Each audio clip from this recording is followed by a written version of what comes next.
Hey guys, what's up? It's Howdy.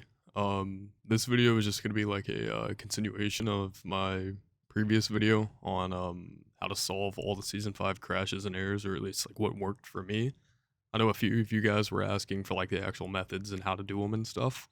So I guess we'll go ahead and hop into that. I'll go ahead and give you my specs though. I have a Ryzen 7 2700X, which is an 8-core 16 thread, I believe. Oh, we can check that later. I got a Gigabyte 2070 Super with the 8 gig in it, 32 gigs of Corsair Vengeance RGB Pro, which is supposedly allowed to go up to 3600 megahertz via XMP, and my motherboard, and that doesn't really matter as long as I'm not overclocking. But we'll go ahead and hop into the first method. The first method that I did was I went through and uninstalled all of my RGB software, including Razer Synapse, Corsair's terrible, absolutely disgusting ICU 4.0, and all resource monitoring programs and softwares, and all NVIDIA services. So, like if you have GeForce Experience or anything like that, I would definitely recommend getting rid of them, including MSI Afterburn. I don't know why. I have a feeling something is conflicting with the launch, or something to do with CPU power is what I'm thinking. I have no clue yet, but like I said, everything I've done here has worked for me. But if you don't know how to do that, you're literally just gonna go to your start, your search, type in add or remove a program, go here, and then search up and go through the list and find all of your programs that have to do with like resource monitoring, any NVIDIA programs, anything like that. And once you're done with that method, you can try and see if it worked. I did all 4 of these methods on my own, and did them all in one setting, so I'm not sure exactly which one fixed the problem. So I would just recommend doing them all. But we'll go ahead and hop into the second one. I turned off XMP 2.0 in my BIOS and then turned off my CPU overclock, which if you don't know how to do that, all you have to do is find out your motherboard. Now, obviously, if you custom built your PC, you should probably know what brand. You're just going to go down here, restart your PC, and then usually it's spam the delete key on boot, or whenever it's posting, you want to spam your delete key. Mine was actually F2 because I have an ASRock motherboard. But once you get into there, you should find somewhere the XMP profile, which is basically just the base overclock to get your RAM up to where it's supposed to be rated at. Because most RAM runs, I think it's 2133 megahertz. Anything over that is technically an XMP profile overclock, if you didn't know that. So that's pretty cool. And then method 3, I noticed on every crash that Warzone would be running at 100% CPU usage. I did this just by running it in windowed mode whenever I could run it, and I would have my task manager open on the side, and right before the crash, it would suck up 100% of my CPU usage and just tank. And it would blue screen my PC. The amount of blue screens I've had in the past week or more than I've ever had on any PC I've ever owned. But what I did to actually fix this was Razer has this, or not Razer, Ryzen has this software called Ryzen Master. And what you can do here, usually your screen's probably going to look something like this. I threw mine in a game mode, right? And then you want to find whatever, obviously I don't know how many cores your processor is going to have, but mine has 8, as you can see right up here. And you're going to look through, and the ones with the logos on them, those are going to be your strongest cores. And you're also going to want to do appliance test. That's going to run like a slight stress test. And once you do that, make sure you apply, and then you can just minimize that. You know what I mean? You're done.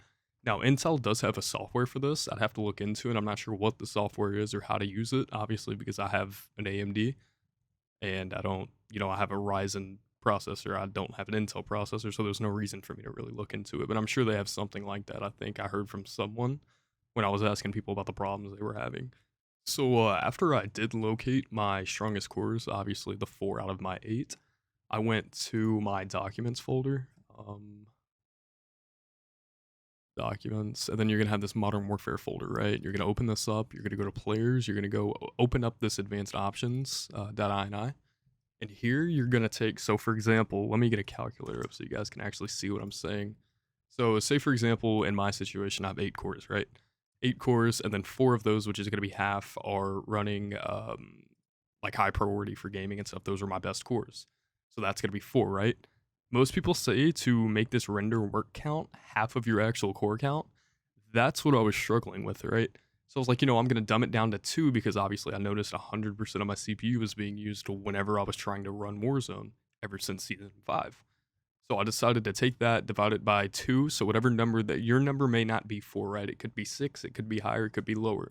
You're gonna wanna run, I'm guessing, at least 2 cores dedicated to Warzone itself, but I'm running 2 right now just because that's half of my highest core count,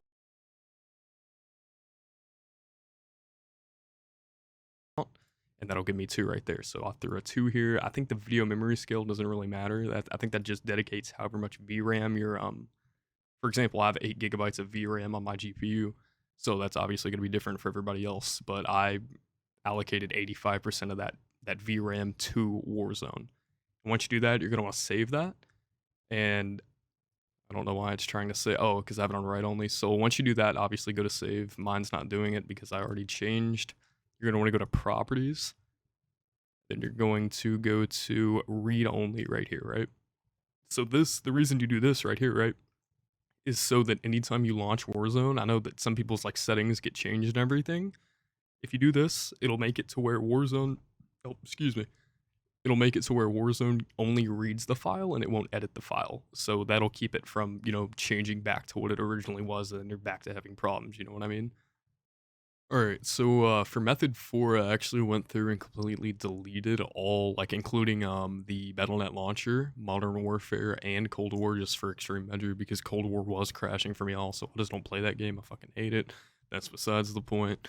But in order to get to your actual like caches to delete every single temporary file for the actual application, you're gonna go to your PC, which you can just search up the file folder there, or you can just do what I did, open up your file explorer, go to this PC, and then you're gonna open your drive, which should be C drive unless you have multiple SSDs or hard drives or anything like that.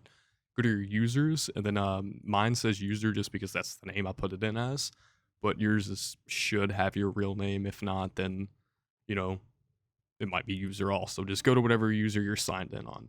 Then you're going to go to app data and you're going to go to your local file. And here you should be able to find the Battle.net file. And there's your cache right there. You're going to delete that folder. And whenever you do that, make sure you also empty it from the recycling bin. And once you do that, all 4 methods, be sure you do not forget the one in the BIOS because I do have a feeling the RAM did play a part in the crashes because I actually upgraded my RAM from 16 gigs up, I think it was 3000 megahertz, up to 32 gigs of Corsair Vengeance, the RGB Pro 3600 megahertz. The day before Season 5, all was running well, and then Season 5 hit and it crashed. So I wanted to make sure I got that out of the way also. But yeah, that's really it. If you guys have any more questions, be sure to let me know. And join my Discord. Link's going to be in description so I can give you an actual walkthrough. And like I said, please don't forget to do the XMP file in your BIOS if you don't know how to do that. There's tons of videos on YouTube showing you how to open up your BIOS and how to get into there. And once you do that, man, you should be good. And install Modern Warfare back on, or Cold War, whichever one you like. Warzone, obviously. And you should be set, man. That's going to be all for today. I hope you guys, actually get your broken game back because obviously the developers don't want to fix it. So now we got to have people like me who try to go out of our way and find ways to fix it. So, you all have a good night, guys. Peace.